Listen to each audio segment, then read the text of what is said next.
today, we're taking another look at Division B here. Alan versus Kin, two players who have had pretty interesting routes along their varied time lengths here in Grandmasters.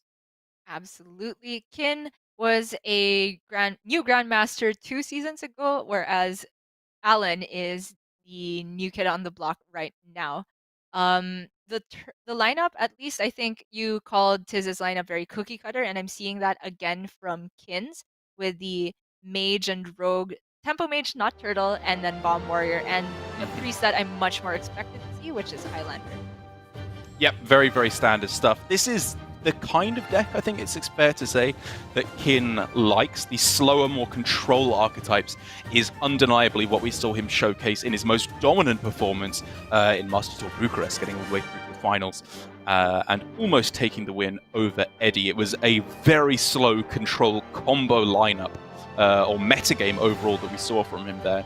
Whereas Alan, on the other side, I feel like is a bit more of a jack of all trades for the most part. He was dominating, great understanding last week with the Highlander Priest that he brought to the Specialist format. But I think as we get to see a little bit more of him now for his second week appearing on stream, he's going to have to flex some of his other Hearthstone muscles with the Druid, Mage, and Demon Hunter, interestingly.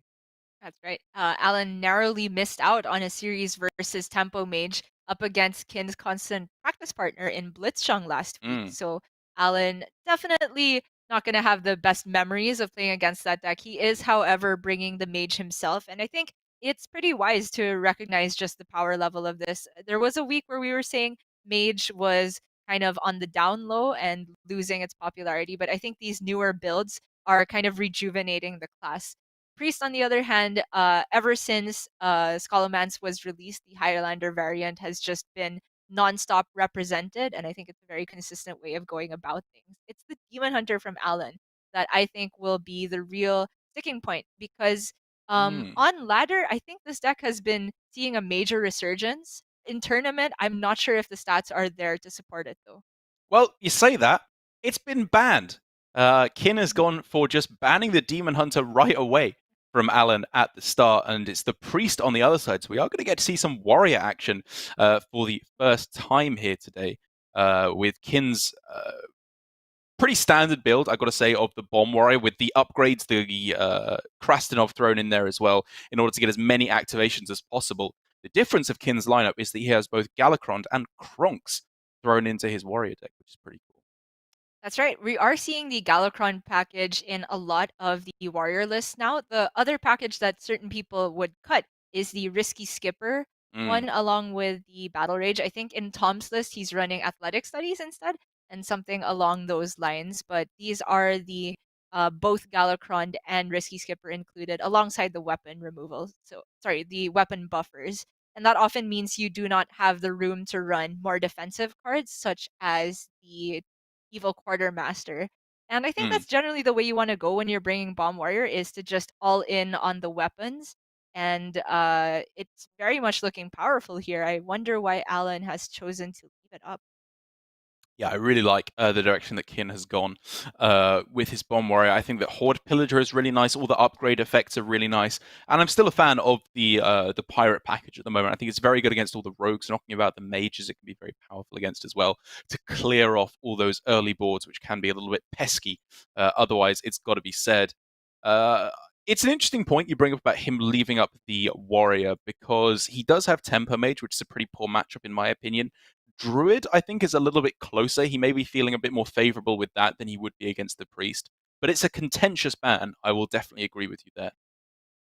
Yeah, it's worth noting that looking again at Alan's text, the Demon Hunter has an ooze in it, and the Priest has not just ooze, but Kobold Sticky Fingers. So Alan was definitely building with weapon removal in mind, not just against Warrior, but potentially against weapon rogues as well. And I'll agree with you that Druid definitely has a good shot against Bomb Warrior. So this actually reminds me of what we were seeing in week 2 from Tyler's philosophy of leaving up Bomb Warrior, which, even though that was last hero standing, it is still a similar concept that if you're running weapon removal, then you can be confident enough in beating that deck consistently. Yeah, especially as I think the Bomb Warrior versus Priest matchup is one that I personally have had a big shift up and down. It feels like there's always those one or two matchups in each season of Grandmasters that my opinion drastically changes in my character arc over the series, over the season of Grandmasters. And I think at the start I was thinking, Bomb Warrior, it's great against Priest, right? It's able to shuffle all the bombs in. Priest doesn't have that strong of a win condition, so eventually it's just going to die. But the more and more I see it, I think even with or without the the weapon removal, I think Priest has a really good shot, especially as you said with Sticky Finger, Ooze, and even Raise Dead to get those weapon removal effects back to hand.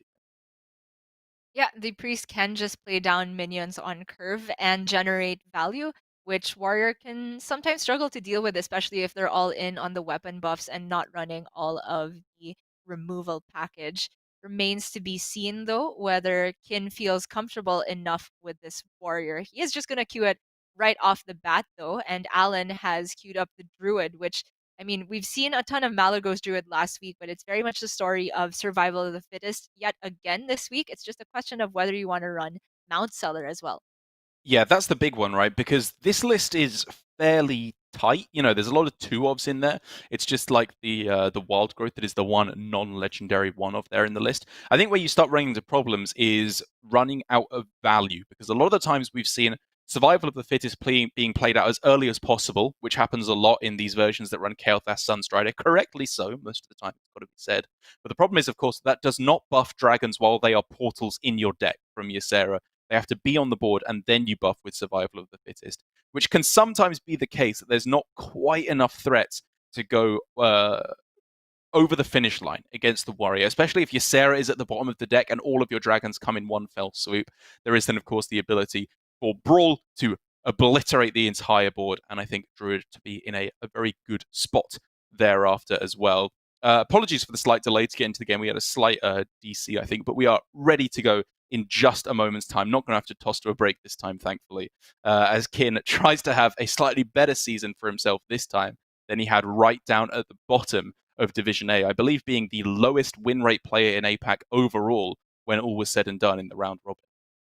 Yeah, it's funny you bring that up because now we're seeing him in Division B, and it's tough to say that can you have a better performance in the lower division than you did in the upper division. In terms of just positive win rate, absolutely he can, but it doesn't necessarily translate into a better shot into playoffs. So that's just another layer of the pressure that's on you when you're in the lower division. But getting into the match right now, Alan with the Guardian Animals in the opener already looks like he's in a good spot, but of course you need the ramp to go along with it.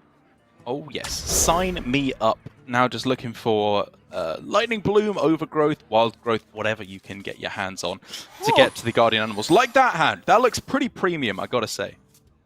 Yeah, why not just have your pick of the bunch? This is already looking to be a pretty clear nature studies into probably hero power overgrowth curve into innervate out the Guardian Animals.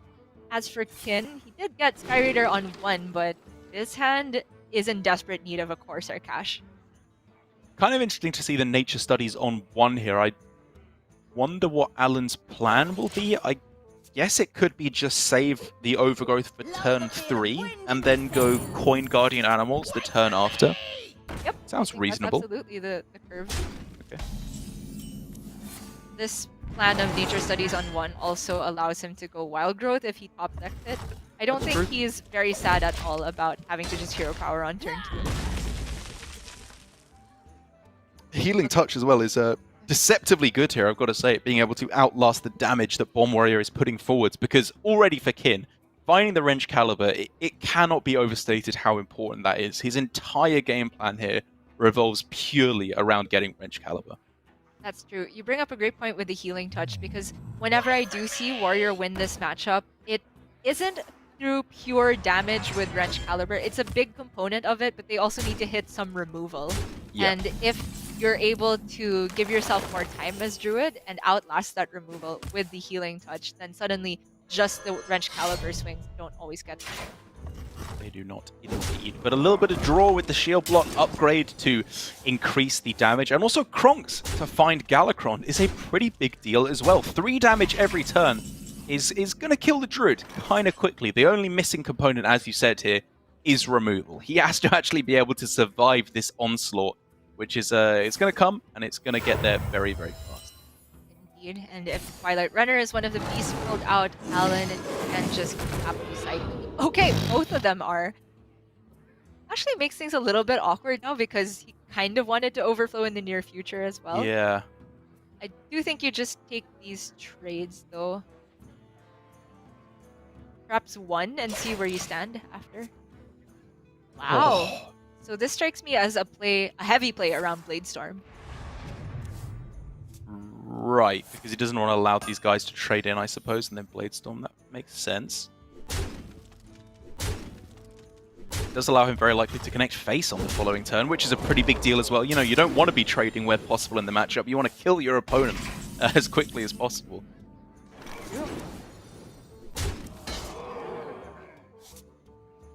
Yeah.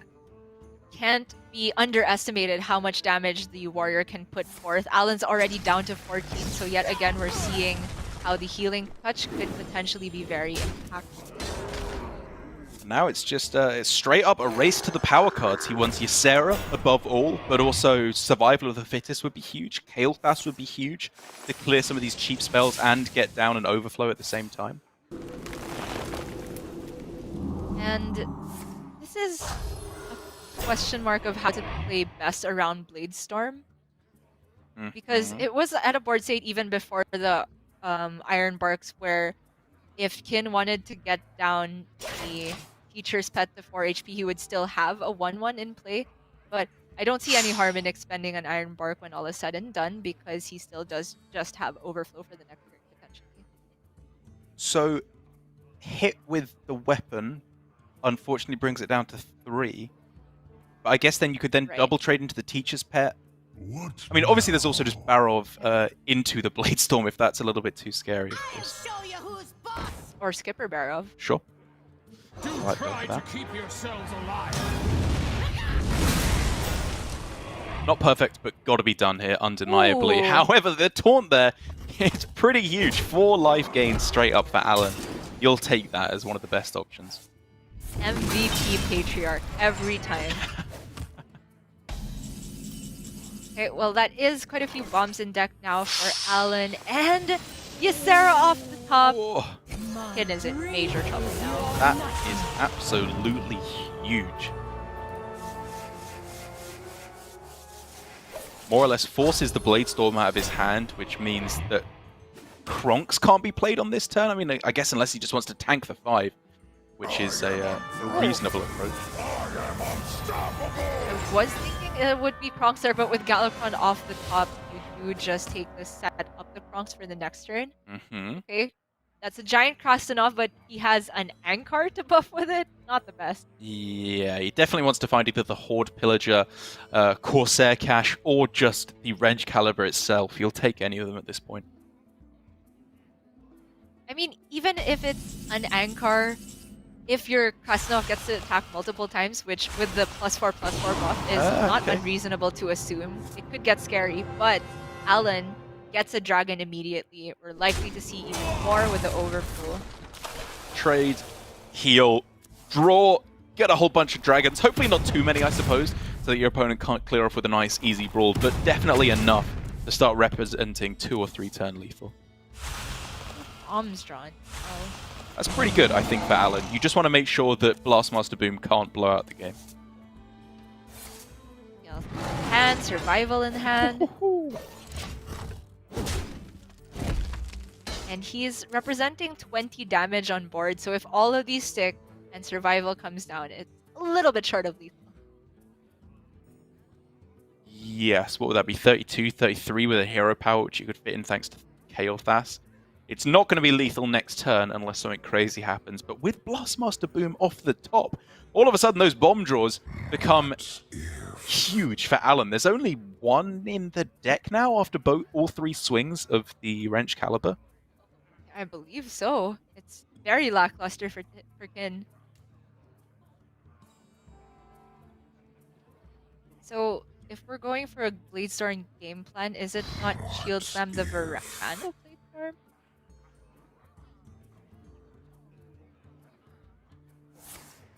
I don't even know. I mean, it's all terrible. If you kill the Proto trait, you just get a 7-drop in play as well, which is terrible for you in its own right.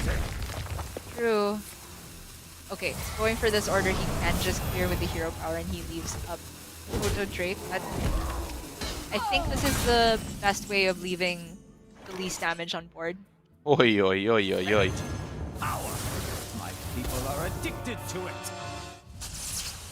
So he could get both survivals down here, I think, with Bulk Beam and the excess mana. If he wanted to. It would, of course, mean shooting one of his own guys. That's a big deal. He gets just do all the mana Sure. cheat immediately. Yeah. So, 20 mana of spells cast this game, plus a 7-drop, plus drawing cards. I mean, what more could you possibly ask for? This has to be cleared off on this turn, and Kronks does not even scratch it. And if we were counting the bombs right, there's not even a chance for hope for 2 bombs off the top lethal. Not even enough mana to go Kronks and then the Wrench Caliber, which would technically set up 2-bomb lethal if he had 1 more mana, which would be the best out possible. So his best chance is looking for a tiny 7-drop off of the Proto Drake, and that is definitely not. Yeah, I don't think there's even any one... I guess like Schumer, is that the best he could have got as a 1-attack 7-drop? Because it had to be exactly 1 attack. Dino Tamer Bran, but that would also just be lethal, right? Because there was 12 on board and he was at 15, so plus the Druid hero power. Very, very slim out, but Kin took it anyway, and it ends up with a very resounding win for Alan. Indeed. Very well done there, I think, from Alan. It was, you know, for the most part, he didn't do anything especially genius. He just drew really good cards at the start of the game. But I think his willingness to just throw out the his spells quite liberally there towards the end, going for the double survival of the fittest, is the way to go. You know, you want to constantly pressure your opponent and put them on having that removal, which he clearly did not have in that instance. Warrior, which was left up by Alan so far, looking like being very results-oriented here. Looking like the correct ban, leaving up the Warrior and instead banning the Priest, as he does take a 1-0 victory over the Warrior. When we come back from this short break, we're again going to see if Alan can set things off, starting a little bit better than it did in the Swiss portion. He is down in Division B, but maybe he can get up towards the top of the bracket if he can continue this to a win over Kin. We'll see after this.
It's Alan up against Kin in Division B, carrying on with our theme today of the players who got the unfortunate side of the first 3 weeks of Swiss. Didn't win enough games to get through to Division A, so they're fighting out in Division B, trying to avoid those bottom 4 spots in which the bottom 2 at the end of our 4 weeks will be automatically relegated, and 5th and 6th just above that will be vying, potentially in danger of that last spot in relegation. But now for Alan, continuing in strong fashion, 1 game up already up against Kin, and he's up against the Warrior again, the deck that he, interestingly enough, allowed to be left up instead of banning it away. And this time it's up against the Priestia, a matchup that I was saying earlier. I've gone back and forth.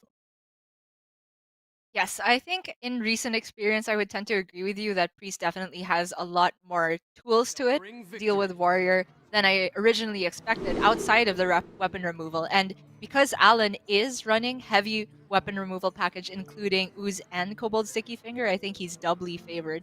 However, the hand from Kin does have both the Wrench Calibers immediately and Dr. Krasinov. Very respectable start. There's effectively 3 weapon removal cards in the deck for Alan, with Ooze, as we see there, Zephyrus, and the Sticky Finger as well. But if he hadn't found that Ooze, it would have been looking scary. Now, however, he's turned one of those weapon removal effects kind of into 2, with the Raised Dead that can go along with it. Both of these Wrench Calibers looking to be munched pretty quickly. Very, very powerful. And take note, I think Alan tossed away a Disciple of Galakron, which in pretty much every other matchup, you really want that down in the early game to fight for board. But Alan hard mulliganed for this weapon removal, and it's going to play a huge role in the match.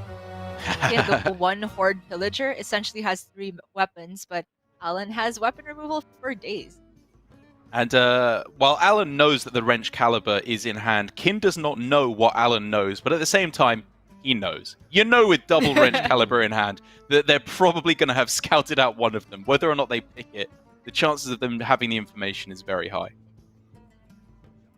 And so, in terms of what Alan does pick, the hand did lack minion removal somewhat, so my attention drifted to Coerce. But because there's actually not very many minion threats for the Warrior until much later on, I don't mind him just taking curve play for the near future.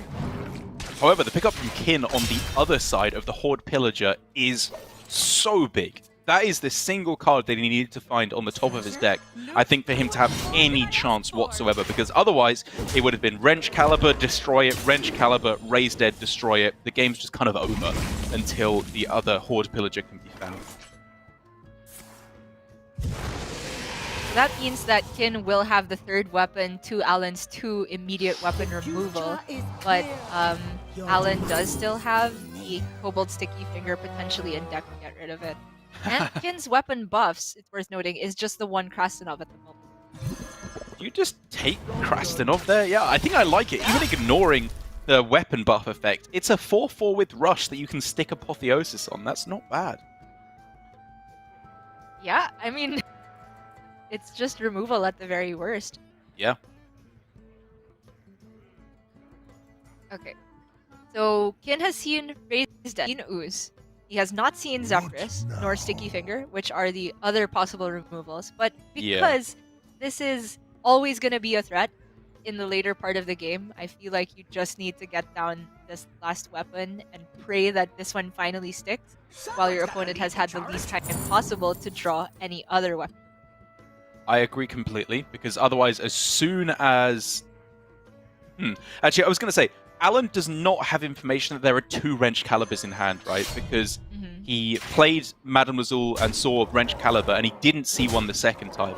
So he wouldn't necessarily just slam Mind Render on 7 purely to take the Wrench Caliber from hand. But that was something that Kin needed to be afraid of, right? You got to play it sooner rather than later, lest your opponent go with the Mind Render to steal it. So I think, you know, even ignoring that, it's just the best play on this turn, whether or not you're afraid of it being stolen. Pretty funny if that happened, but in there deciding to go all face, I think it's with Krasinov on the follow-up in mind, which he wants to make sure that Alan actually has a minion for it to rush into for the next turn. But the side effect is that the Apotheosis is pretty threatening here. We could also just see potentially like a low-value wave of apathy, but he's going for the wrench himself. Yeah, going for a very aggressive counter approach to the matchup here. Looking like he's not even going to heal himself, it looked like they're instead going for the minion. Oh no, okay. Yeah. That would have been weird. I did see that weird spectator bug, but yeah, I absolutely think you heal your face here. It felt a little weird not to see Apotheosis come down because the Krasanov is not active with Apotheosis till 8. Right. But could just see Gallifrey. Okay, 1 out of 4 bombs in the deck run, 3 left. And definitely already getting a little bit scary in terms of the health total. I mean, you know, like you were saying, Krasanov not available next turn. Available next turn with Apotheosis is pretty huge. The question is just actually, I think, whether he wants to shut off his hero power, because at the moment, 2 heal every turn, I would say, is significantly better than random priest minions. I do think it's super relevant. That's why I'm looking at just Holy Nova this turn. Hero power. I like this. Okay, so this is, for now, Kin's last charge. He does run double upgrade, so it's not permanently... Oh, okay. That's a good draw. Very huge. There's the upgrade. Oh! That makes this turn a lot simpler. You are too late. Oh.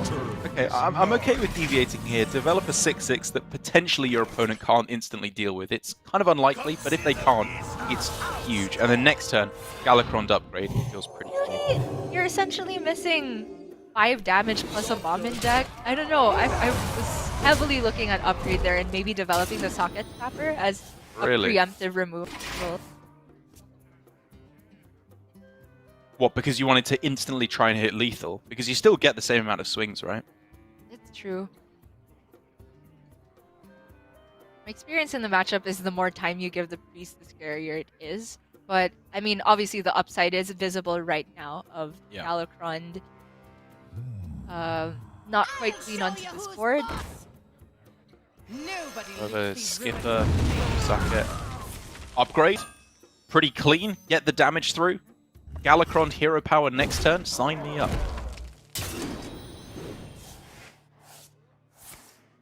Count 4 bombs in the deck for Alan at the moment.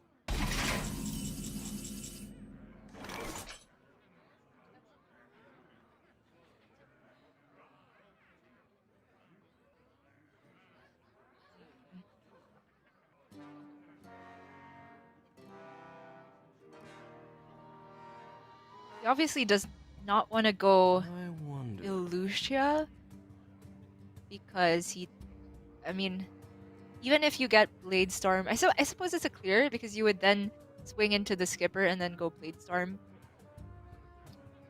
But he would be giving Kin his Alexstrasza and Kronks, and he knows there's a Galakrond in hand for Kin. Yeah, exactly. And like, you don't really care, I think, whether or not you're giving them an activated Alexstrasza. You've just given them an 80 to play on the following turn, which you were going to struggle to deal with. So it does end up looking like it's going to be a Galakrond turn to snipe the socket. But it's so painful to give up that hero power. Wow, Alan is diligently holding onto this Wrench Caliber charge. Not quite sure what Swing first into the 1/1 there, and then he sniped off the socket. It looked pretty easy to me. A lot of resources that he ends up putting in instead of just attacking with the weapon. That was my question too. That's why I came to the conclusion that he really wants to save this weapon for something, but I just don't know what that something is. Well, again, developing this with the immediate hero power is huge, but also with the upgrade, get another swing in there. Damage is carrying on. It had to be exactly this combination for Kin to have any weapon presence whatsoever. It had to be both the Wrench Calibers and the one Horde Pillager in the deck. It was crazily unlikely, but it is devastating for Alan. The socket allows him to get back Kronks in hand, potentially, if you want. Right, so but he doesn't want that. Like, he has to play Kronks here, right? In order to get it out of his hand, because he wants to go Illusion next turn, right? Because he could go, like, Illusion and then gain a bunch of armor with a potential Armor Smith that he's hoping his opponent has, I suppose. That's a lot of supposes. So It's a lot of I think supposes. that so if that's fine, then you're supposed to swing first into the socket and then go Bronx for the 5 lifesteal, Okay. I suppose. Okay. He was hovering Illusion there, but then he would give Kronks to the active Galacron. You don't want to do that. Right. But there was potential to just go... If he had not gotten the Kronks back in hand, there was potential to go Illusion just to give Kin a bad hand for the next turn. Yeah. I mean, he's... Speaking of bad hands there, he's thinking about not pressing the button on purpose, I think. Just to give less outs to his opponent when he hands over Illusion. He's gonna get the Ankar. It's just still so many bombs in deck left for Alan. No healing except this Kronks available, which essentially just offsets one bomb. And he's very far off from racing Kin. He's seen double upgrade, he's seen Krasnov, he can just keep swinging every turn here. Zephyrus found, but obviously inactive with all the bombs in deck. Not going to be delivering lethal, not going to be healing him out of range quite yet. Pretty painful to see. And Kin can make quick work of this board with... Oh! I'm gonna say Blade Storm, but... to go for the throw right now if you like. I mean, I guess you just go Blade Storm and then Blastmaster Boom, right? You're Go for afraid of... 6-1. Very small chance of dying on the other side. Yeah. No Plague of Death.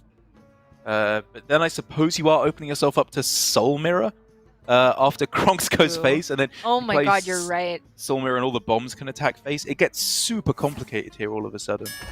We could just see like Blade Storm, Skipper Smith, Hero Power, but he's going for Brawl instead. I would assume he wants to save at least either Skipper or Blade Storm for immediate pairing with the Boom.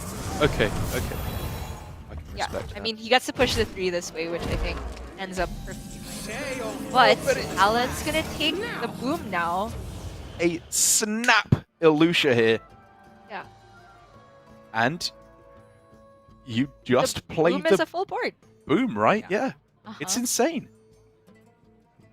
Absolutely is. It could just give him lethal on the next turn. There's armor to be gained with Risky Skipper Armorsmith, and it is a buffed Armorsmith, of course, from the Kronks, but from the Galacron, sorry. But this is a Blastmaster Boom for 5 Boom bots, for which he knows there is not an answer on the other side of the board. Well, at least not from the hand he saw, but that top deck for Kin is huge. Okay, so if you're Kin, I was potentially just looking at keeping the Volpera in hand. You go like Death, Zephyrus, Madness, Hero Power. Okay, yeah. But he has picked up a cheap spell here with the Improved Morale, so he can just dump that immediately. Molten Breath, Shadow Madness. You're not quite able to clear the 7/7 that way. It's close though. Prioritizing the Molten Breath just to give himself the most armor because he's scared of dying on the backswing. The 5 Boom bots, even though Alan can't quite activate them this turn, are very scary. I can respect that. And he knows Zephyrus won't be active for a very long time as well. But he knows that on the other side, the Risky Skipper Armorsmith is waiting just to gain all the armor that Kin could possibly need on the other side. Oh!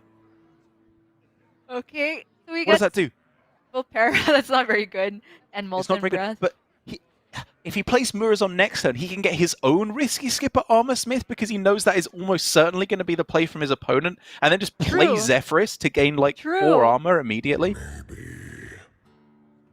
Yeah, Oh my I God. think... Do you even play the Zephyrus? I suppose, yeah. I mean, you just hold Because it, right? Shadow Madness, Penance, yep.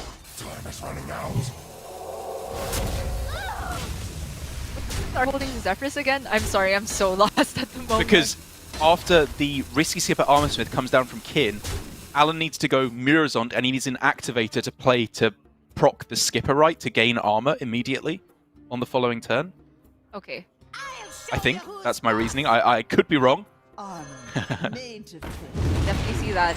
Well, buff on the Armor Smith is huge here because it can potentially soak a lot of damage.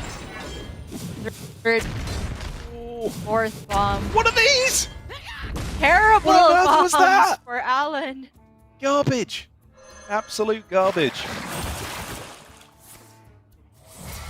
Pick up another pirate, but yeah, prioritizing the damage to face. Alan still with many bombs in the deck. It's like 5.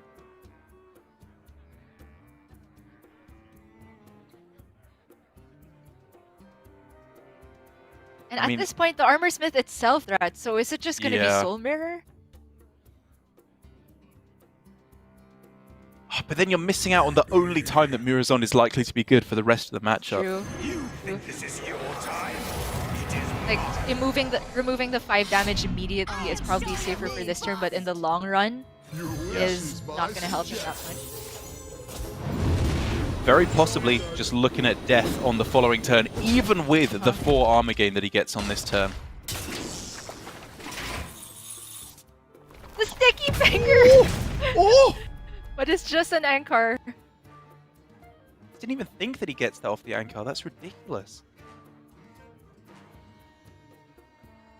So, Late Storm gains 1. So it's... He has to kill off Alan's Armor Smith, right? Right, yeah. Or just Brawl, I mean. Yeah. That makes the most sense. And then Bladestorm can clear whatever's left, even if it's Murazon. Oh! Oh my god! That is disgusting. Even so, no matter what the outcome, he could have put Alan to 5 bombs in the deck, and that is game. It was so much going on there that I was not really sure what was happening until it came down a lot later, and it did feel like Alan was setting up for counter-lethal by stealing Boom. Yeah. I think it was a good approach. You know, whether or not he intended specifically to hit Blastmaster Boom, it was a very well-timed Elucia, which it's hard to get into your head just how difficult that is when you can see both players' hands, but all the different possibilities that could be running through their head. It was a very, very well-timed play there, which allowed him to try and go for the counter-lethal against his opponent. Didn't quite work out, of course, because of the buffed Armor Smith being able to deliver like 10 damage over the course of that game and also gain plenty of armor for Kin in the process. But I think both players handled it as best as they could. Obviously, Alan, right back from the start, like you were saying, throwing away Disciple of Galakron, purely looking for the weapon removal effects. He found the Ooze and the Raised Dead, but unfortunately with Zephyrus coming too late, Sticky Finger coming too late, it wasn't quite enough to get over the finish line. But a cool demonstration of how the matchup can go with the different tech cards that Bomb Warrior includes. I will say the mid game was a bit of a question where it couldn't quite follow what Alan's game plan with his own Wrench Caliber was. Right. Because even if you're trying to steal Boom from your opponent, you swap decks, so you don't need to put bombs in the original deck of your opponent because you're giving them your deck to activate with their Boom.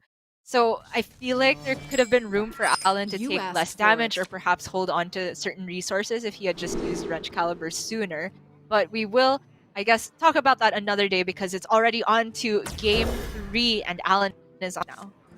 Yeah, looking real strong here. You've already got the lab partner in the apprentice, so I can understand throwing away the other apprentice because despite that being definitely the card you always want to see in every mulligan, 2 of them can be a bit excessive. You want to find Evocation at that point, you want to find Magic Trick.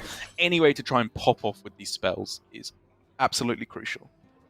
Right, gotta hit the right balance between activators and payoff. For Alan, this curve is looking very solid indeed. Lab partner into Solarian, always solid. Not necessarily looking at an activator for the One Thief, but that's not gonna happen anytime soon. Like, you can play it anyway.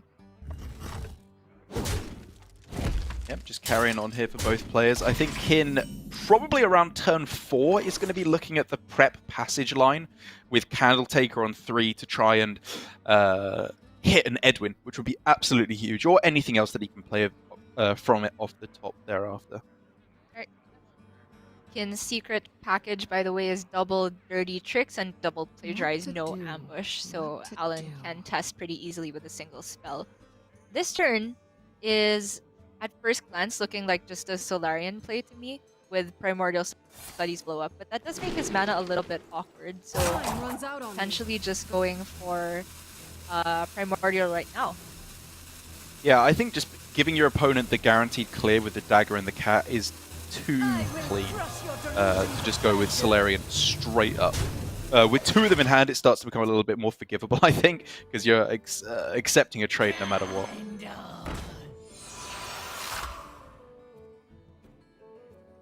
I like the idea of a value though from Kin. Just because the 1/1, if Alan wants to clear it, it's on a very awkward turn to ping. That's true. I think I just like giving yourself a more sticky minion here. It just means it's really, really hard to clear off the 3/1 from the Candle Taker. That's true. I will crush your delusions of grandeur. Well, some premium options available here. Evocation, I'd have to say, being #1. Ray of Frost, definitely not bad, though. Even tempting to look at the Fireball there for damage, but Ray of Frost to freeze these big minions like Questing and Edwin, especially with Giant and Jandis in hand as your win conditions to actually push damage, I think is premium there for Alan. That's right. I think Alan has hit the more minion-heavy type of win condition you can get as Tempo Mage sometimes, and then just 1 or 2 freeze effects can heavily support that. But you're talking about Secret Passage on this 4-mana turn. It is available here. See if Kin believes. It's a tough turn, isn't it? Because you could go Ferocat first, you could go Ferocat, step Ferocat if you want the biggest Edwin possible. But instead he leaves the most amount of mana available, just wants to go for plays with Neophyte, maybe Hanar Secret, anything like that. And he does hit the Hanar Secret, so rewarded for holding back on that mana. I do wonder if Hanar Secret was the ideal thing to get here. With a Secret of Plagiarize, you know that's not immediately gaining you tempo. There's no ambush in the list. But it does make it so that Alan's best response to the Hanar is shut off in either a big Sork pop-off turn or a Coin Jandis. Not shut off, but it allows Kin to respond in kind at least. Right, and there were two main ways to go about that, right? It could have been Neophyte to shut off the big pop-off turn, or Plagiarize to steal the big pop-off turn from your opponent. Right. And now that Alan has tested for that, he can, I believe, based on the list, know for certain that that is a Plagiarize now. So just saying, you know what, double Ray of Frost, fine. That's not devastating for me, you can have that. And it has bought Kin some time, but Alan managed to preserve a board which is very, very annoying to play Jandis in. What makes something real? Of course, you just rip a Raz, like Blitzchung has done in the past. Yeah, he is known for doing that. Okay, this is not so straightforward because the Brute, you kind of want that to stick around to clean up these minions, or at least prevent them from attacking. Options. But the 5/5 has 5 damage, which kills your opponent a lot quicker. That is true. I like the step Jandis. Kin's hand was very, very light. Had he not gone for that. Oh yeah, next turn, Jandis, step Jandis. Sign me up.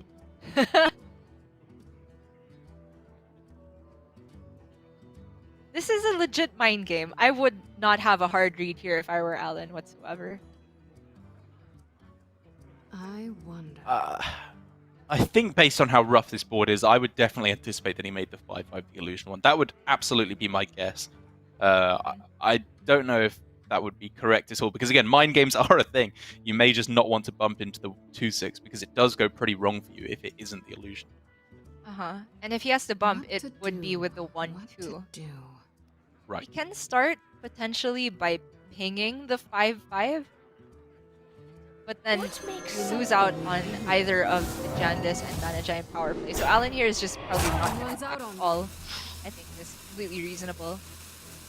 Pretty good. Pretty good. Alan does have some powerful follow-up plays as well. I'm looking at an Apprentice turn next turn, or maybe just Coin Solarian, if things are starting to look very rough from him on the other side of the board, which it possibly could do, especially with Colt Neophyte being found for Kin, which I think looks significantly better to me than Jandis Step Jandis now. Yeah. we can still just see the one Jandice come down alongside the Neophyte, yeah. and he can fit in the Ray of Frost on the 4/4, making it so that if any of the minions attack the Raspberry Fruit, the small ones are all dead. Great point. Ooh. Seen some bugs with Kel'Thuzad. That mishap from the other week was in fact caused by Kel'Thuzad's interaction with Cat. Yeah, not going to be a thing here at all. You just have to go for the freeze here. And I love this line from Kin. It's enough pressure on the board, and it locks out so much stuff from Alan. Not only the apprentice line where you can play a bunch of spells, but just coin. Getting rid of the coin is so devastating. And that's why I'm okay with just the one Neophyte and holding on to the other Shadow stuff.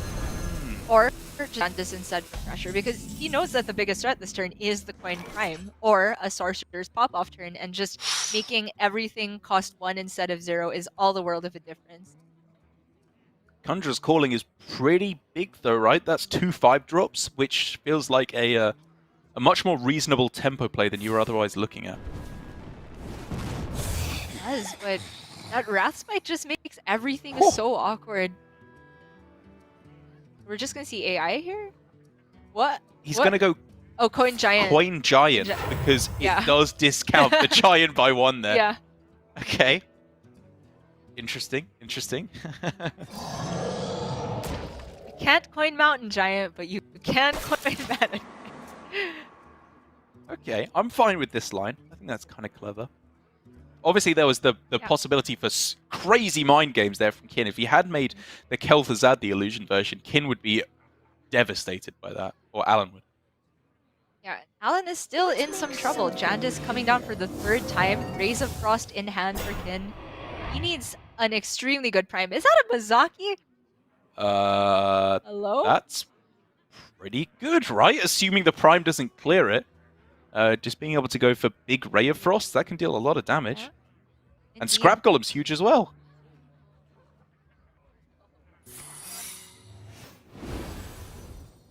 Setting up the Plagiarize as well, because if Alan does a big pop-off with either Solarian Prime or the Apprentice, then Kin gets some payoff with this Mozaki on the following turn immediately.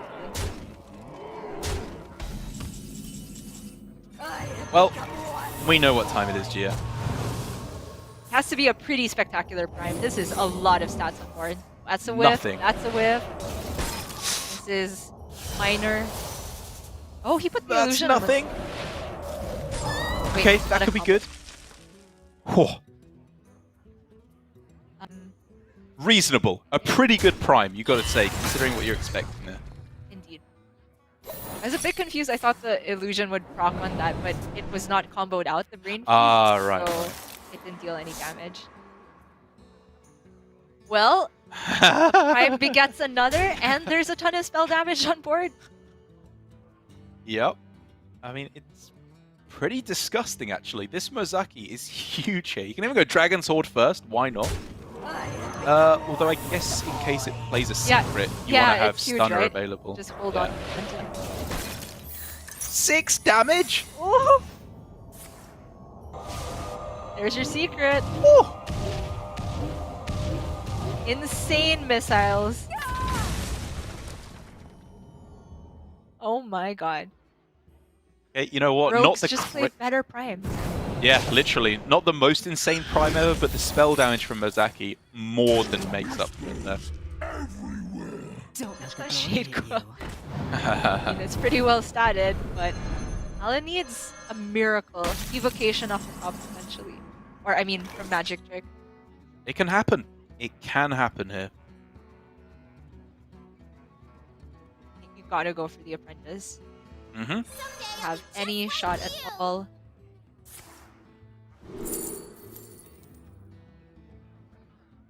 Brain Freeze is cheap. Uh-huh. So he can trade in the shade till everything survives after the Wrathspike goes off, or he can just freeze it, okay. And then is the play AI to look for Mana Cyclone? I mean, the play is play some cards. Like, you've got to go right now. AI is happening this turn, right? Unless I guess not You necessarily, can go right? Giant Conj instead, right? Yeah, Just try if he to goes hit with the brain a bunch freeze. of rushers. Okay, that's fine. That's fine. I mean, we did see Batterhead plus hulking Overfiend against Alan last week. Yeah. That's far less impressive. Okay.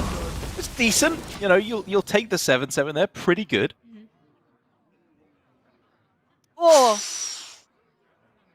Okay, Dragon's Horde for... can't think of lethal off the top of my head, but there's got to be a lot of tempo options at the very least. Whoa! Rattlegore? That's a big boy. That's a slow boy. It's a slow boy, but it's a big boy. The Omu was almost good, but he lacked 1 mana after playing the cat. And he doesn't want to step the 2 Morden because it multiplies when it comes down. Yeah. Weirdly enough, it's actually looking pretty rough for him now because of Alan being able to wrestle that one back. Right. So stepping the Gruul instead, I can definitely get behind that. You're off of Nexus and probably set up Handle Taker. Okay. In just playing a straight up control game now.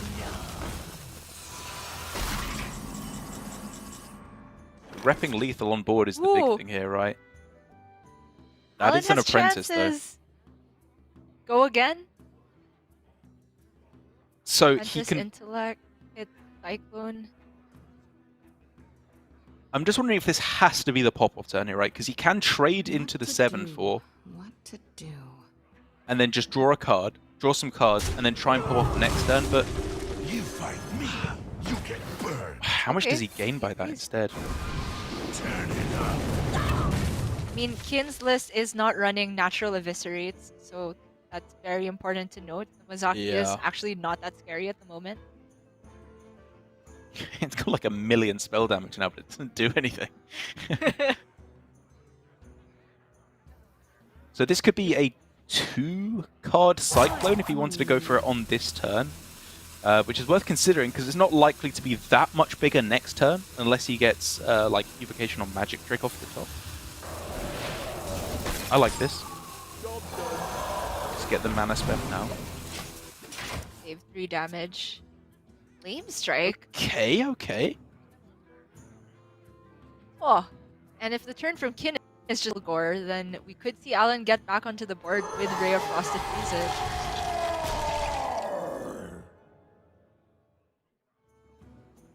Alan, he's like, what the heck is that? I have never heard that entrance cry before. Yeah. I don't know if I actually have that really either.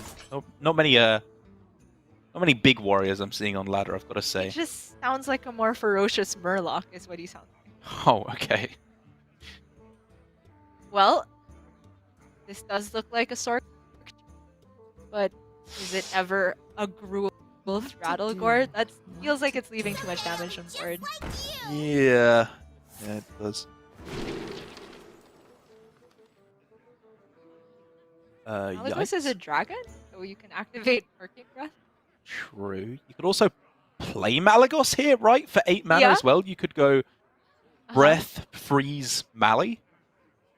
I like the sound of that. Mm-hmm. Problem is, if you want to get the spell damage, then you don't get immediate spells. Like, you can clear the Mozaki with a trade anyway. A box! It finally happened! The out is finally materializing. Okay, well, this plays Mali and freezes the Rattlegore, trades off Mozaki, Uh-huh. Yep. and then we watch the fireworks on the next turn. Definitely looking that way, isn't it? No And mage although Kin spells. is at 27, this board is extremely scary. Okay, you can generate counterspell here. That's the big one. He, of course, doesn't know it yet that there's a puzzle box in hand. Ah! Ah! You take it. He has 0 cards in hand. Oh, isn't it just a blizzard? Why? He's at high HP. It's Ah! Box Dagger, right? Fine. Okay. Right, I'll stop analysing. What am I talking about? Just a load of nonsense. Let's go. This is the most boxy situation I've ever seen. He has like no other cards in hand. You just Good draw. spend a Derek. So he's still afraid of Vaporize, right? So we should just go with the box here. Yeah, Oh my gosh. Whoa! Okay. A free 12/12 playable this turn. Hey, that's the bad one. You didn't want that. Rattlegore would have been absolutely insane. Algos would have been funny as well. Yeah. No, That's you hexed the funny. wrong thing!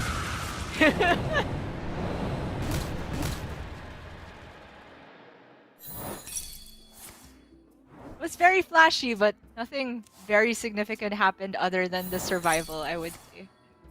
And that means he's just dead, right? Through the Rattlegore? Yeah, because the Hex got...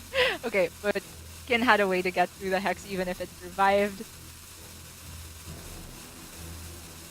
Even if he trades down the Rattlegore, it comes back an 8/8, so... Alan is just relying on this secret that he played to trip Kin up somehow. Yeah, I mean, it's noble sacrifice, so if he attacks with the 1-2 first, that is going to be the game. Going to Kin, attack with the Rattlegore, the weapon. We won't get to see a puzzle box here, sadly, to round out this ludicrous game of Hearthstone. And maybe that is good for Alan's overall mental stability going into the rest of the series, because losing to your own failed boxing is significantly less tilting than losing into your opponent's generated box as well. And appropriately so for the end of that game, it appeared that Kin was ascending into heaven at the end of that game, which summoning a Rattlegore, I think, is an appropriate way to end that one out.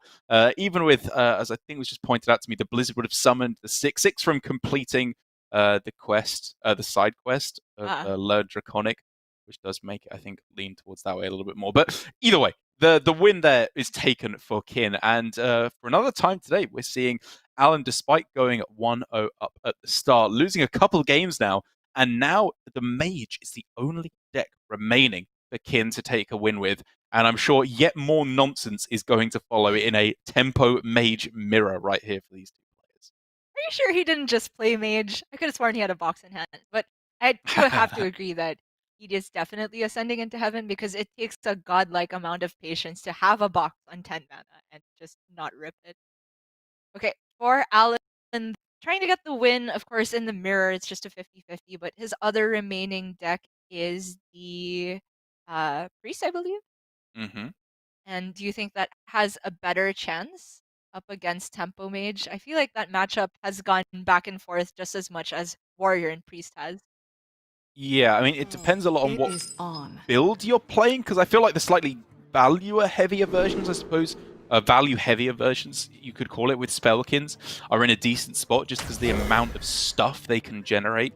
The Mage that Kin is playing, I think, could struggle a little bit just in terms of getting enough value to get over the finish line. But it's an even matchup, I would say. I think that the Priest Mage could go either way, both players. So it'd be a good way to end things out if Alan is able to take the win. Right off the bat, though, I'm surprised by the Cyclone Keep from Kin. Off coin. That feels very much like it requires a lot of other pieces for it to be very significant. Right. It runs out on me.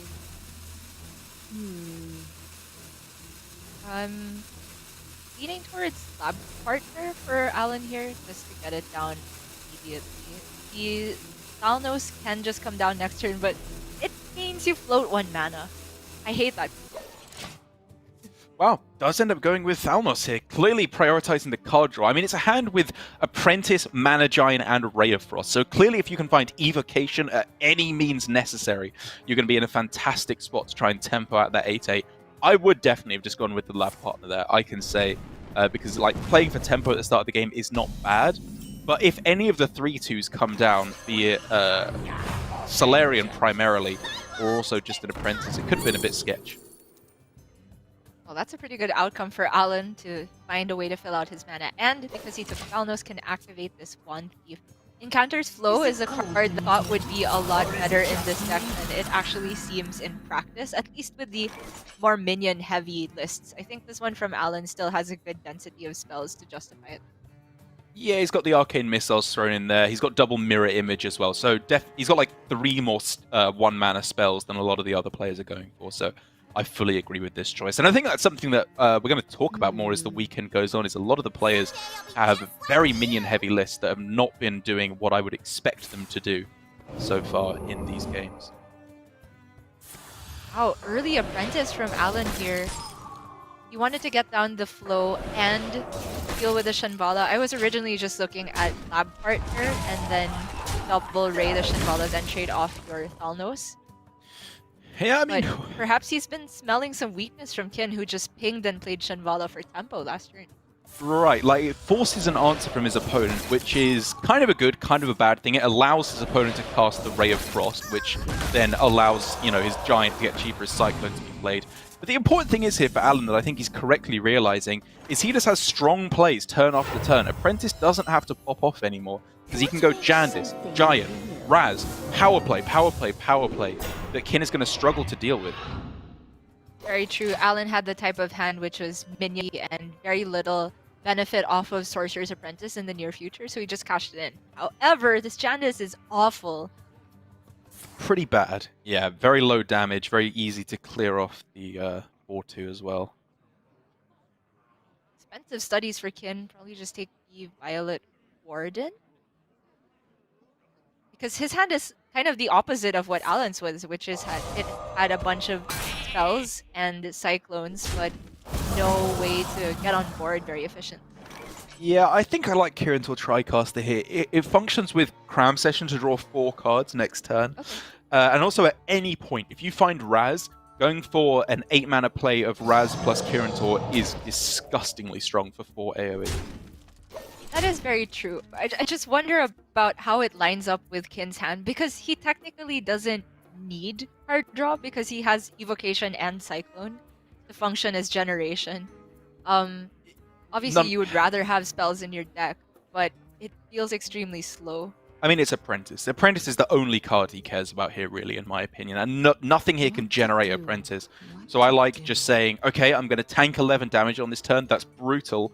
But none of this that I'm doing at the moment is game-winning. He's got to find the game-winning cards, which is kind of Giant, but more so Apprentice here. Okay. Having laid it out like that, I think this was absolutely the line with the card he did end up taking, and there is high potential to pop off on the next turn. If Alan had a freeze here, that would be so huge. To just make sure that Kin0531 can't trade off. Yeah, that's pretty interesting. I mean, he could search for it, right? With Lab Partner Cram Session. It's true, but it means you give up just the straight up powerful play of Lab Partner plus Raz. Yeah. I think I would veer towards that instead. Okay. See that being reasonable. But this could potentially be huge for Alan. Another draw possible.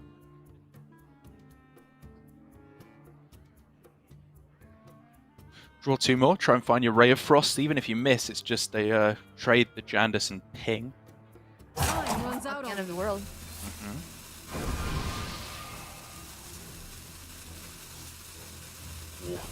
It feels so counterintuitive to be looking to freeze your opponent's spell damage minion in place, but the specific one could have been so problematic for Kin if it had stayed on board. Wait a sec. Did he have to trade off there because he played taunts? That is kind of like freezing it, right? Yeah. Kin0531 couldn't trade off. If Raz came down, that was the scary thing, right? Because like Raz into freeze would have been pretty devastating. I think even then, like, you know, our line of looking for freeze, I think Alan was probably, looking back on it now, just looking for like good cards. Maybe he would have frozen it there. But it's Raz, right? Given that 4 cards have just been drawn, if that's found, it's so devastating for Alan. Now that you mentioned that, it certainly does feel like I was caster visioning there. My apologies. But Kin absolutely just needs to pop off here. He still has an evocation to play, but no time to think about optimum. I think with this type of turn from mage, you just go off instinct. My instinct says play the lab partners, play the evo. I wonder. Yeah, Or actually, sure. the cram sesh. Oh man, no time to doubt, no time to doubt. Right, but then you have like even less cards, like even less hand space available. Maybe you start with Frostbolt just to freeze the giant, then it's pop off. Got it. Okay. Oh, go. Yep, great. Those are all good. Take all of those. Did finish a full turn. Oh my god. But now on the other side, I mean, Raz Ping is probably just the best play you're going to get. Searching for all the cards you want doesn't really feel worth it here when you can just obliterate the entire board. Well, he doesn't even need to ping because he has Sheep Sure. and the 1/3 to trade, so I kind of still like drawing with the cram session, but yeah, absolutely Raz will put down this turn.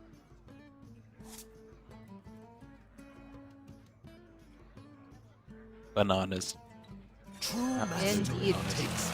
Kin's health is also starting to get pretty dangerous. And Setting the up for a- apprentice is offline now, so Oh, it was a disgustingly strong Raz draw on the backswing, though, it's got to be said. If Raz, Thalnos, Frostbolt had come down, full board clear, and Raz in play. if that's not the case for Kin, this feels like a Firebrand turn, but it has so much potential to go wrong. So, Firebrand, Astromancer, even then go Thalnos as well, and Frostbolt. Maybe it starts with like Solarian, Thalnos, Cram Session. You have 4 mana to work with, so you can still play. Oi.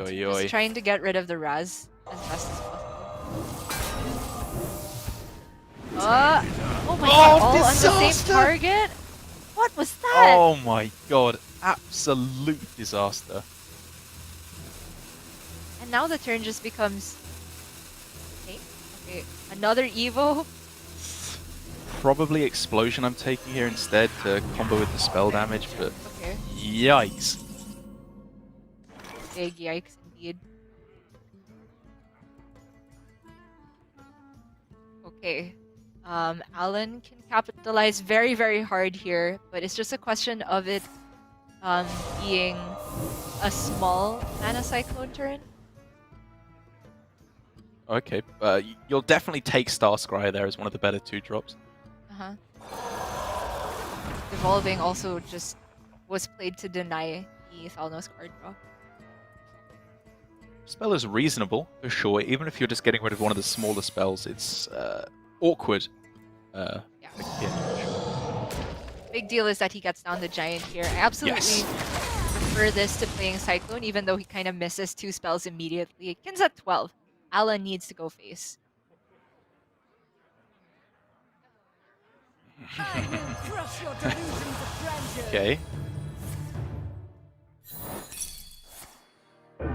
I guess that's testing for counterspell there, so he can still draw freeze here in order to stop the giant from Yeah. just killing him. Which Doesn't he hit it, needs so to now hit. we're looking at Ray of Frost exactly, both of these. Yeah, it's Ray or Frostbolt. And Mirror Image can keep him alive for a turn, right? Even though Raz obliterates all of this at the end of the turn. It's buying him that one crucial turn that maybe can get the job done. Yeah, he can maybe top deck Prime. Alan has no way to Jinx without any spells, so very likely Solarian Ping pass. I mean, yeah, Prime is not super unlikely as well, because Kin can go... Obviously, the Prime will die at the end of Alan's turn because of Raz, and then he can go AI just to try and find Solarian Prime at all costs. Oh, it says explode! I will crush Okay, your delusions. Alan is of loading grandeur. up entirely with all the minions except for the 2 that have synergy if he finds duplication. Then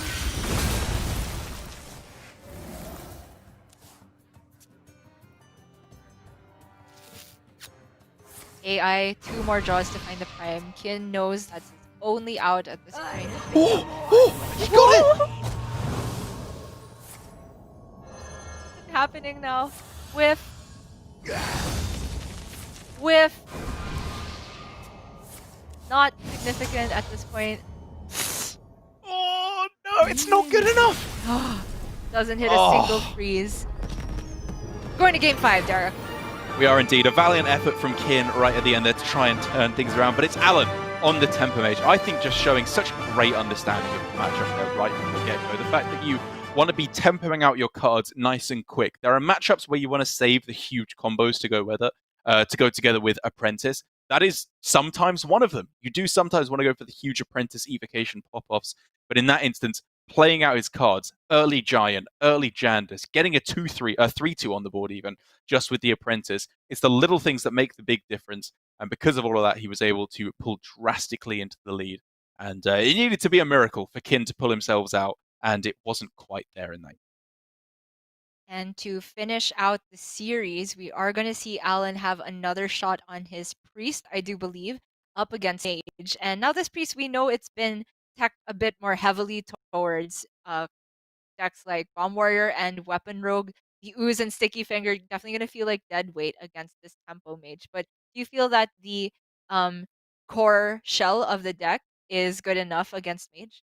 I think very much so. I mean, look at the curve. For the most part, it's very, very low curve. It's over half the deck at 3 or less. So you're generally going to be having no problem whatsoever at surviving the early game.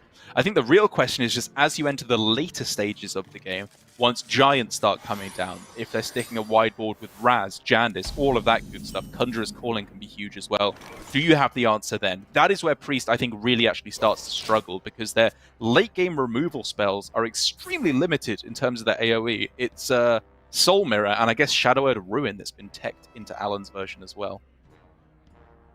And to take the opposing stance, I suppose, at least on how you play Mage, compared to last game, I think that this is a matchup where going for more value can be very, very helpful.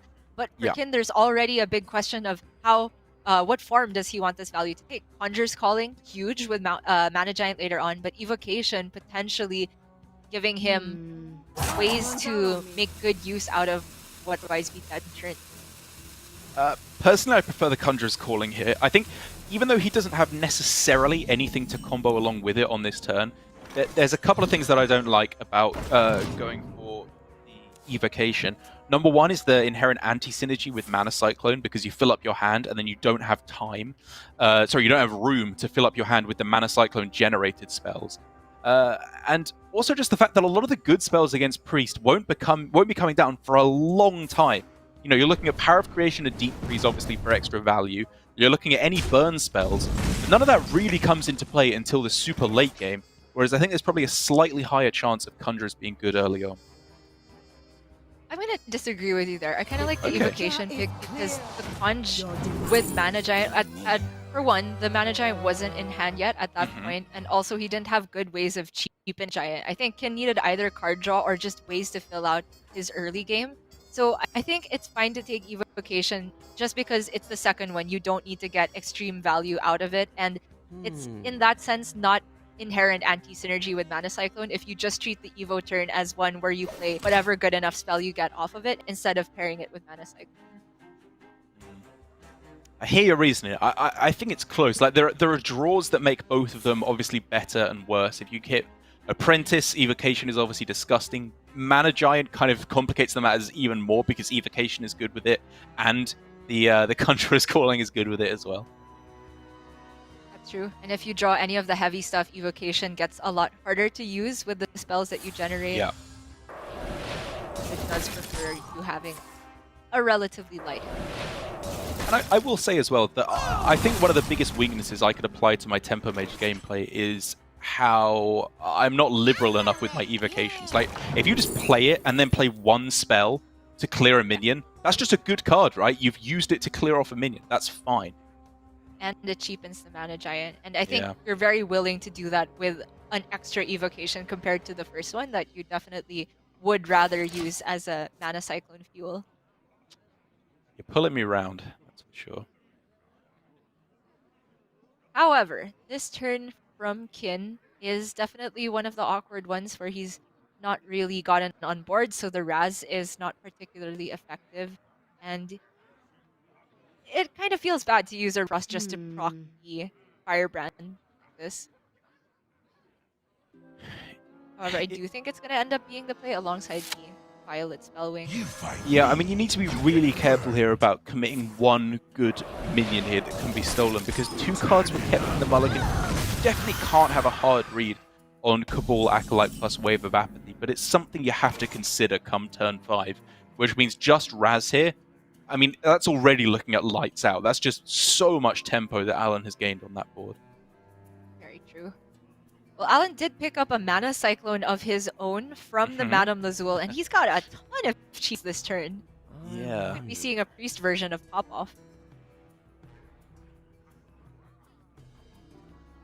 Problem is, if you do expend all of the cheap spells, you're potentially giving up the Cabal Acolyte combo for the near future.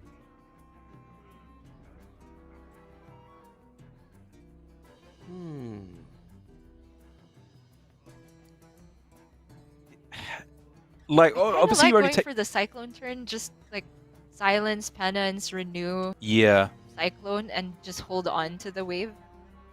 I am skeptical of the Acolyte turn, because even if you don't go for Wave, even if you're just stealing the 1/1, I think with the Wave in hand, you have so much higher potential. You have, like, the ceiling is limitless in terms of what you can steal.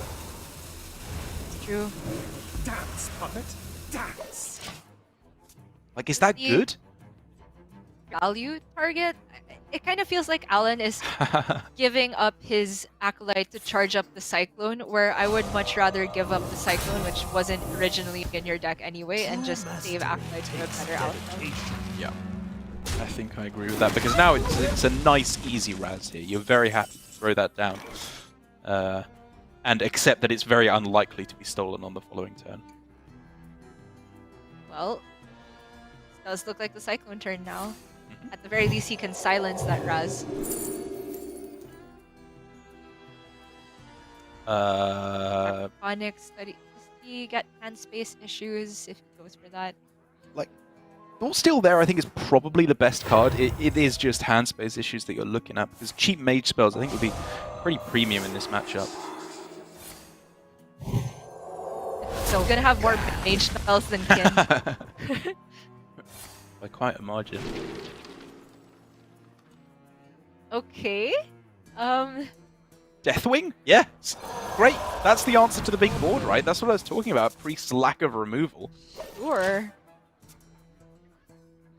Apexis and Conj. Secrets not so much, I think. I will crush your delusions of grandeur.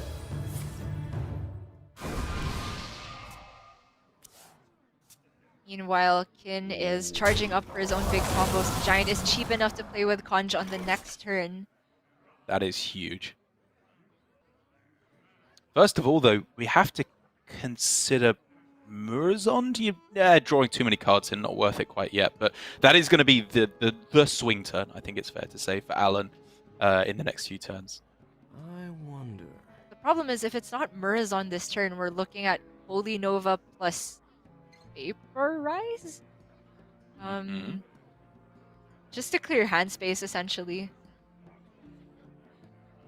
Or you could go double secret and just hold on to the Nova for the Sorcerer's board, which is definitely much more threatening than this. Spellbender's pretty sick here. I have no idea whether Alan has the read on 4-mana Giant here. But if he does, it's a pretty disgusting Spellbender to deny Conjurer's Calling Mana Giant exactly.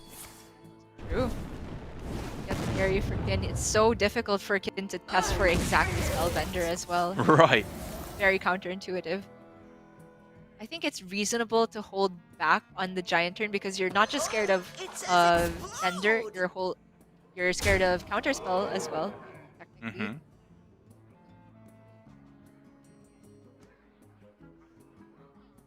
Okay, so this will proc the Bender. Yeah, testing for both here. And we could just see the Evoke just for a playable set of cards with 5 mana instead. Okay.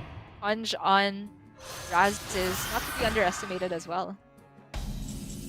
Yep. Just using it to get the value while you can, because you're usually going to run out of good Conjurer's targets before you you know, if the giant dies, then the Hunter's Calling is just kind of sat in hand doing nothing. So right off the bat, Cabal Shadow Priest looks pretty effective. Let me Yep. change your mind.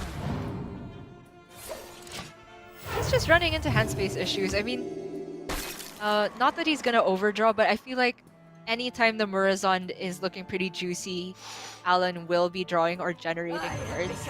Plus, he also kind of wants to have a light hand with them. But never mind that. That's a prime off the. Yeah, he's got bigger concerns to worry about right now. More importantly, the Prime, which could be incredible. So far, however, not doing its job.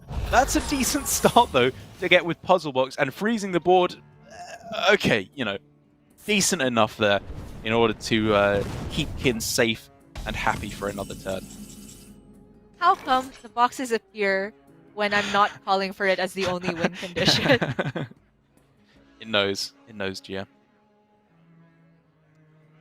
Well,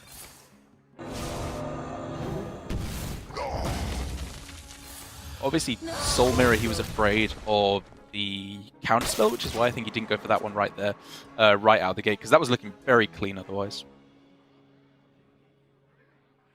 and also just keeping Soul Mirror in hand means that Kin has to be wary of how much threat he puts on board.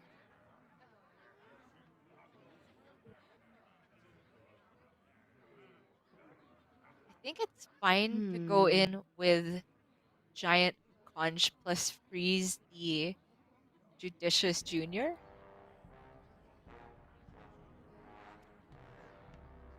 Okay, yeah, I mean, I'm going to be honest, I'm going to be skeptical of every play you suggested, because none of them feel especially good.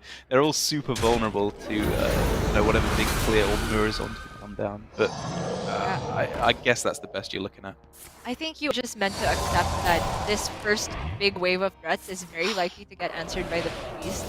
But you need to get that train rolling, right? You ask for the answer, okay, then your follow-up is possibly Jandis or an Evo turn or the... But one way or another, it has to happen because Kin, if he just waits this whole time, is going to fatigue first.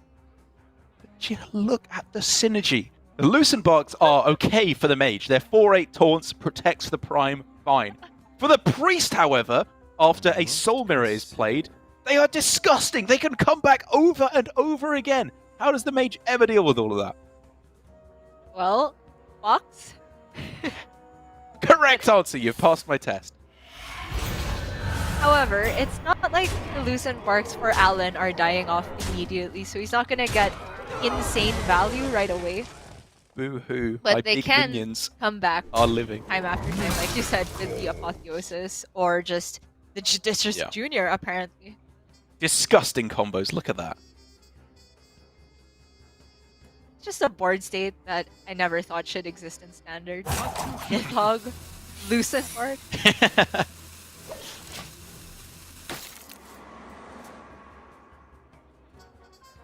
Okay, this is a big ol' mess for Kin to have to mop up. So first instinct looks like box, but he's cards in hand that it feels like the box might overdraw you a bit. So can he delay a little bit longer? Yeah, I mean, there's a lot of spell damage on board, so the possibility of Firebrand missiles with the extra Lab Recruiter as well, just to try and ping everything to death. Oh, he's drawing even more. It feels like getting to the point where the generated Evo might clash with the Evo you draw from the deck, and you might not have time to just go for max value on each of those every single time, but he has hit Apprentice now. Sorry. Ray of Frost, great. Or if you want to play the Evocation this turn, I guess he doesn't want to play Evocation again. Like, I mean, this is an Evocation that's been sat there since the start of the game doing nothing. Yep. And now he can't even play the Frost Nova because he played the Cyclone, which means that the Ray of Frost would have been significantly better than Frost Nova there. Unless he just didn't want to freeze at all this turn. It was a complicated turn, and he did not have much time, of course. But it felt there was a lot that could be touched there. Definitely felt a bit wishy-washy in terms of the game plan, just right off the bat not drawing first with the cram session. But in any case, Alan does have to respond, and it's going to be a very easy response with Holy Nova. Is it Murazon first, though, is the question? Like, There's a chance that he gets Apprentice, so he could go Mirazond and Holy Nova all on the same turn.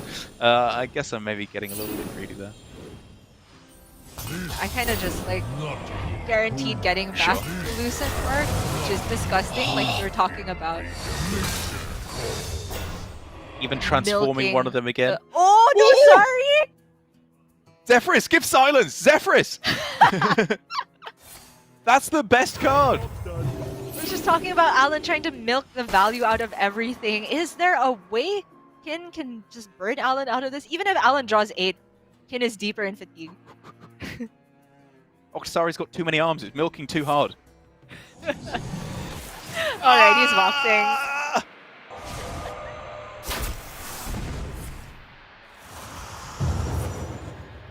Okay, that does nothing. That does nothing. Bunch of whiffs so far. Okay, get in there, trying to deal with this Oxari.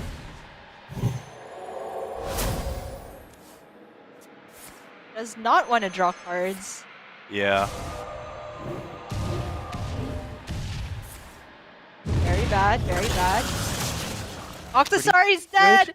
Oh my god. But the trade ends there, and Alan, even if he overdraws a bit, he's in a very good spot still. Yeah, I agree. He didn't even lose that many terrible cards. Elucia, I guess, is the scary one, because then you can't destroy your opponent's win con, but I don't want to give my opponent this hand right here. I want to play with this one from Alan's perspective instead. You find lethal here, yeah, death on this, then you test more Flame Ward with the Judicious first, and then you can go for like Apotheosis, Zephyrus, Wind Fury, probably anyway. Right, so now Wind Fury is a little off. My blood be It's not born quite again. there, I don't think, yet. Right. Oh, Wretched Reclaimer's pretty disgusting. You could use that to get another Lucent Park, right? Yeah. Yeah, I think the line I was looking at was too much mana for a single turn. Right, right. Alan just going for the Pyroblast, very, very reasonable because Mage can't generate a waiting health outside of Ice Barrier. Yeah, I mean, Counterspell, I guess, is the best you could set up here. If he can freeze the board and then go for Cyclone / Evocation in order to generate the Counterspell, that's all I'm seeing for Kin to survive the turn. And then winning the game is a different matter entirely. Correct. There's try to generate Sandhoof off of Jandis as a possibility. Definitely, we're just grasping at straws here. Mm-hmm. A lot of flashy things happened this game, but it all just kind of led to nothing for Kin because Alan stayed ahead on board that entire game. The Lucent Barks were much bigger than I thought they would be. Yeah, I mean, this is why I've heard people leading to the meme suggestion, but I've still heard people say it, of cutting Cyclones because it just clogs up hand space for your evocations. That's all it seems to do in these situations. And although that is a joke, because Cyclone is one of the better cards in the deck for sure, there's an element of truth behind it, which is that you just do not have the hand space to do everything you want to do with this deck, unless you're playing it in a very certain way, where you're throwing out your cards very liberally, which Kin was not playing in that fashion. He was consistently drawing a huge amount of cards over the course of that game. It wasn't enough to get all the cards out of his hand in time, and you can see what it means to Alan there, who takes a well-deserved victory. He's in Division B, it's not the way he wanted things to start out, but he's still putting in a really good fight down in the bottom bracket. Definitely a very stressful series. I mean, from both Kin and Alan, I'm sure they don't think they played 100% correct just because of the nature of Mage and Priest, putting you in so many niche situations and having to ask questions that you never thought you'd encounter in Hearthstone before. But I think consistently from Alan, we've been seeing that even when there's a lot of generation involved, he has his macro game plan in line almost consistently. We've never seen him rope out, I think, today. Whereas with Kin, it definitely felt like he could have tightened up a lot of those turns. It did indeed. Bit of a rough way to close things out. And I think for Kin on the Tempo Mage, I appreciate the way he played it. You know, in the matchup generally, you do want to play for value and just hope that the Priest doesn't have these super high tempo plays in order to wrestle things back. Clearly there, though, the tempo plays were there for the Priest. As soon as the two Lucent Barks came down, it was just absolutely disgusting. Board was never, ever going to be lost from the Priest's point of view, which means that it's a well-deserved win. As I said, Alan going up 1-0. And for the rest of the games that we have today, I believe we're going to have one more down in Division B with Alu-Temu versus Shaxi up next before we go to Surrender versus Blitzchung for our last match of the day. Taking a look, of course, at Division A after Surrender was far and away the #1 points earner of the Swiss portion that we had at the start. But I believe before we jump into that, we're going to go to a short break. Maybe I guess I'm wrong. Probably after the first game of this series here. Alu-Temu and Shaxi, however, is the next game of the day. As I said, with Alu-Temu... no, I was right in the first place. We are going to go to a short break here. And when we come back, Alu-Temu versus Shaxi. It's a far cry from what we saw from Alu-Temu last season. And we're going to talk plenty more about it when we come back from this.